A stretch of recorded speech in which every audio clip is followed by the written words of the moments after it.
mérite bu ko defee rek nous sommes aujourd'hui le 23 août 2021 ñu àddu ci 1989 le président Abdou Diouf décide de geler la confédération sénégambienne créée le 17 décembre 1981 suite au pacte signé à Kor en Gambie. La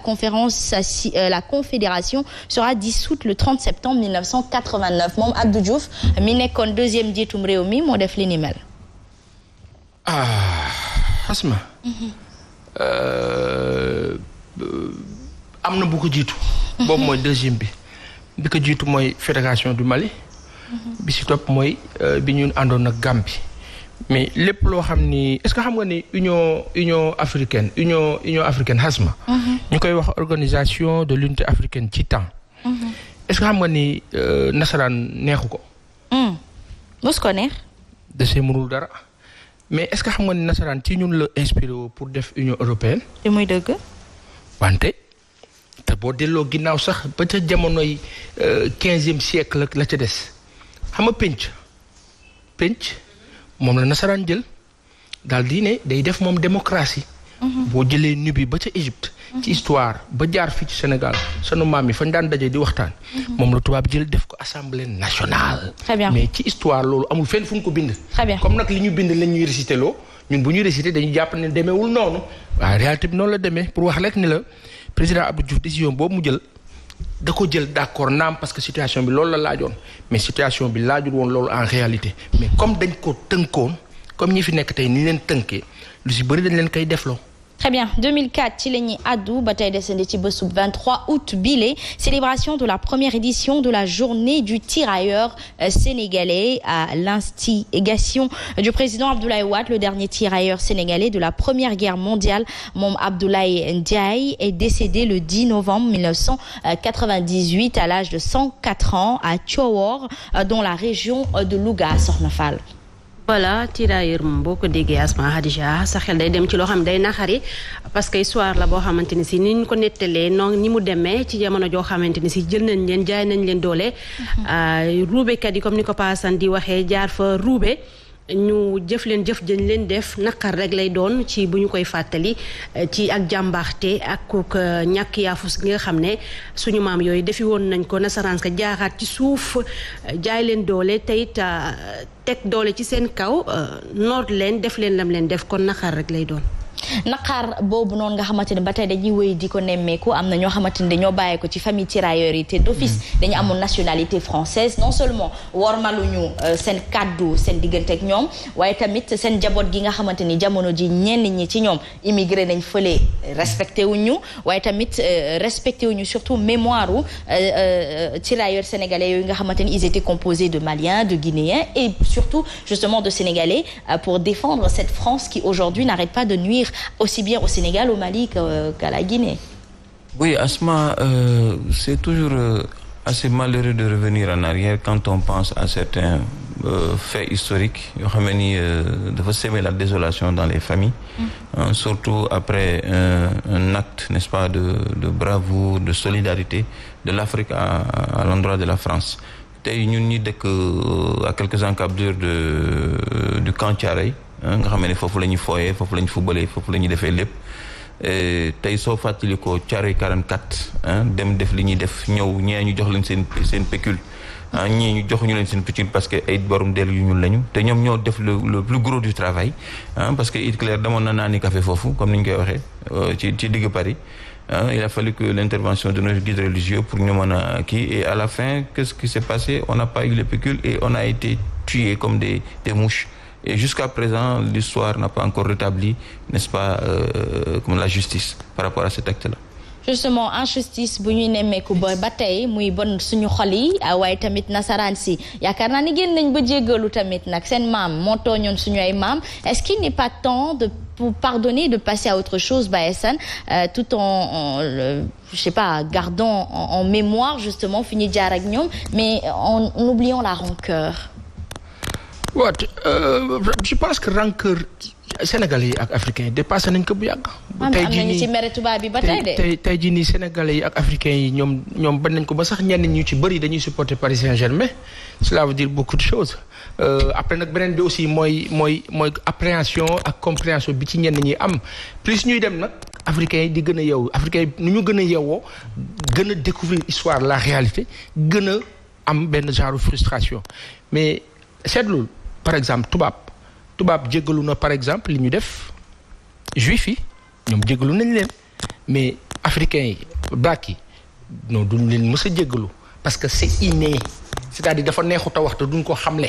mais c'est en eux ñoom dañu jàpp ni li Wilfrid Eagle waxoon la race hellène moo ëpp doole ñoom ils sont des gens d'histoire ñun nous ne sommes pas d'histoire ñoom loolu dafa nekk ancré en eux même bu ñu ko dul fësal même bu ñuy dem tey xoolal sur le racisme par exemple Hasma un cas patent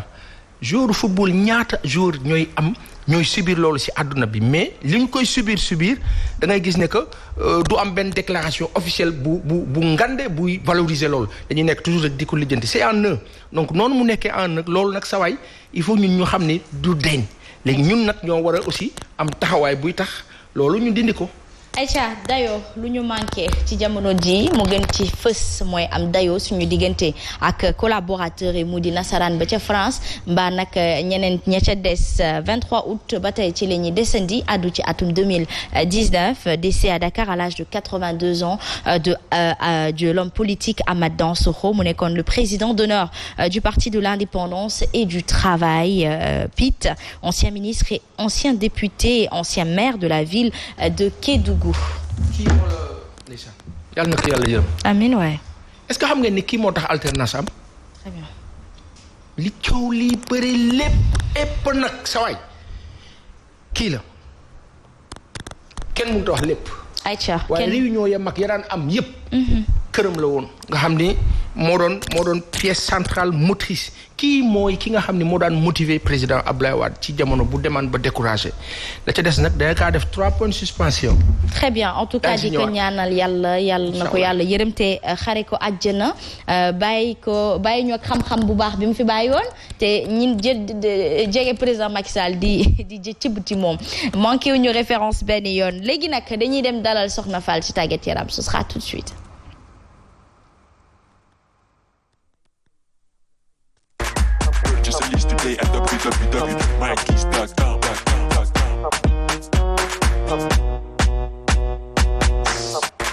On ouvre avec le beach soccer, le Sénégal qui poursuit sa bonne performance au mondial, Soxna Fall. li ko waral Asma Khadija mooy dañoo daan ki nga xam ne mooy tenant du titre bi bokk ci rek favorite yi ne ci bile compétition coupe du monde la ñuy waxtaanee foofee ci Russie mu di Portugal Sénégal daal di koy làpp juróom ci ñett naka noonee loolu daal di koy may mu qualifié ci lu jëm ci quart de finale yi Sénégal naka quart de finale loolu weesu ko moom mooy mbébétu waa Sénégal ñu fexe ba jàll ci lu ni may. loolee mooy seen objectif ndaxte foofee lañ jotoon a yem ci wàllu performance ci wàllu coupe du monde Sénégal nag ñu fàttali ni kon ñaari édition yu passé yëpp foofee la daal di yemoon kon gannaaw ba nga xamee ne entrée bu baax la def ci bile compétition lappoon juróom benn bal ci benn Uruguay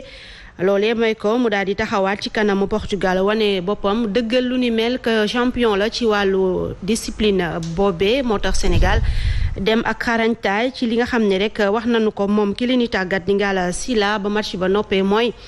ci jamono ji li weesu moom dañu koy fàtte li ne ci seen kanam la ñuy xalaat ni kon ñetteelu matcham de poule Oman la ci war a dajeel moom Sénégal ngir rek jeexal li nga xam ne moo jëm ci phase de groupe yi jëm ci coupe du monde bay am foofee ca Russie ci jamono jooju rek xanaa ñu porox ndoolu ci rek jaale Raoul Mendy bi nga xam ne ma nga fa di def jéego yu am solo te ñàkk waajuram ci veillu matcham mu doon coup dur boo xam ne ci ma waaye ak mental de fer rek mu defu jongante daal di fexe ba génnee ci réew bu Sénégal sama kàddu ak président Bougane Gueye Dany di ko jaaleexlu sport yëpp ak yooyu waa këram ak ñëpp ñi nga xamante ni si rek ay jege ñaaleem lañ. Aïcha mi ngi noonu di ko jaale di ñaan yàlla na yàlla xare àjjana waajuram bu góor gile te may ko moom bu jigéen sa mère oh massa waay lii de moo gën a métti ci doom bu góor yal na yàlla kattanal ko te may ko xol muñ. Afrobasket, les Lions prêts à rugir. Ah, j'adore ça. Voilà noppi nañu ngir sóobu bu baax ci boobee compétition nga xam ne ca Kigali ci Rwanda lay amee seen match bu mujj ci wàllu xarito seen diggante ak Kenya ñoom ñoo ko daal di daan ñu def taxaw seetlu ki leen di tàggat Boniface donc jàpp ni am na lu ci baax am na lu ñu war a mën a jooyanti ci biir compétition bi en tout cas Sénégal noppi na ngir rek sóobu bu baax ci wàllu ni mel ki nga xam ne mooy président fédération bi maître Babacar Ndiaye te wax na ni lépp ci ay matukaay jël nañ ko ngir ñu amal compétition bu baax ak am résultat yi nga xam ne moom lañ leen di xaarandi foofee ca Rwanda moom Sadio Abibouka envoyé spécial bu des médias la dénk yi le kaddu. Dakar lañ ko commencé waajal ko def un tournoi international également à Dakar bu ma avant ñuy départ nag dama woon entraîneur bi ak l'encadrement technique yëpp ñu def réunion mais daal ñoom ni nañ kontaan nañ ci préparation bi amul dara lu ñu wax les primes de qualification et de participation sont disponibles ils seront payés aujourd'hui même donc mënuma joxe montant bi nag mais du am solo rek mooy nañ ko fay maintenant le reste léegi rek ñu ñafee ci terrain bi yàlla may ñu ndam ñu xam ne mooy gagné mais nag xam nga objectif moom objectif la mën nga ñëw pour gagner keneen nit mi day ñëw pour gagner donc maintenant kenn mooy gagné li ci am solo même booy perte nga perte les armes